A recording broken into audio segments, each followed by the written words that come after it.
1 segundo é o tempo necessário para que a radiação ionizante cause danos no seu DNA. Mas o que acontece dentro do nosso corpo nesse 1 segundo? Fica nesse vídeo que hoje a gente vai falar como a radiação ionizante interage e gera danos com a matéria orgânica. A radiação é energia em trânsito e ela é dividida em 2 grupos: radiação ionizante e radiação não ionizante. Radiação ionizante é aquela radiação que tem energia suficiente para, quando entrar em contato com a matéria, retirar elétrons dos átomos que compõem essa matéria. Quando um átomo perde elétrons, ele é chamado de íon, por isso o nome radiação ionizante. A radiação não ionizante, ela não tem energia suficiente para retirar esses elétrons dos átomos que compõem a matéria. Então, os danos que ela causa na matéria orgânica são processos diferentes. Como vocês podem ver aqui nesse espectro eletromagnético, é considerado radiação ionizante a partir do raio-x. E é sobre esse tipo de radiação, a radiação ionizante, que a gente vai falar no vídeo de hoje.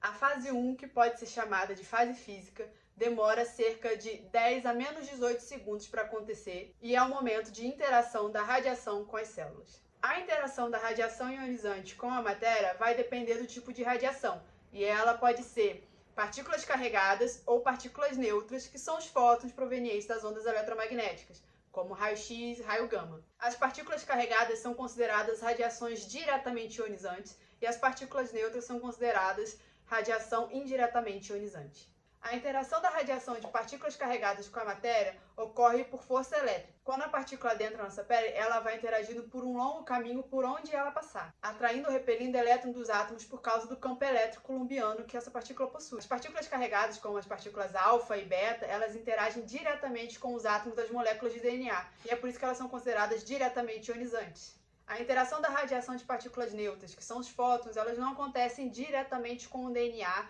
mas sim com o meio onde o DNA está, que é composto majoritariamente por água. Então, ao interagir com a água, acontece a radiólise, que é a quebra das ligações de hidrogênio das moléculas de água. Então, a radiação das ondas eletromagnéticas, como raio-x e raio gama, elas vão depositar a energia delas nessa água. E isso pode acontecer de 2 formas: por efeito fotoelétrico e por efeito Compton. No efeito fotoelétrico, como a gente pode ver nessa imagem aqui, toda a energia da radiação ela vai ser absorvida pelo átomo. E aí o átomo, por ter absorvido toda essa energia, vai liberar elétrons. Geralmente são os elétrons das últimas camadas, mas quanto mais energia esse átomo absorver, mais energia ele vai ter para poder liberar elétrons próximos do núcleo. No efeito Compton, como a gente pode ver aqui, o fóton ele colide com o átomo e aí ele sofre um desvio da sua trajetória inicial. Nessa colisão, ele deixa parte da sua energia no átomo e é a partir dessa energia que o átomo absorve que ele vai liberar elétrons. Então, quando a radiação indiretamente ionizante incide nas nossas células, ela vai depositar energia ou por efeito fotoelétrico ou por efeito Compton nas moléculas de água que estão ali no meio,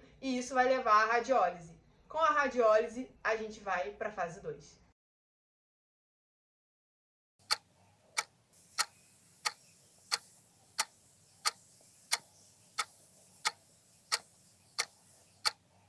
Com a ionização provocada pela energia da radiação nas moléculas de água, vários processos químicos começam a ocorrer ali no meio celular para tentar restabelecer o equilíbrio. Até que no final, vários radicais livres são produzidos e o radical livre mais importante é a hidroxila. Esses processos químicos eles levam de 10 a menos 15 segundos até 10 a menos 12 segundos para acontecer.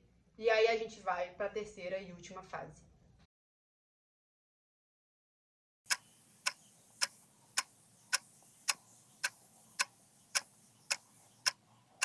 As 2 fitas do nosso DNA, elas são ligadas por ligações de hidrogênio, que são um tipo de ligação considerada fraca. Isso é importante para o processo de duplicação do DNA. Imagina se fosse necessário grandes quantidades de energia para poder desfazer essa ligação das 2 fitas. O problema é que qualquer colisão com essa ligação já é o suficiente para quebrá-la. Então, a gente tem um meio celular cheio de radicais livres, entre eles a hidroxila, que é considerada o radical livre mais importante porque ela é altamente reativa.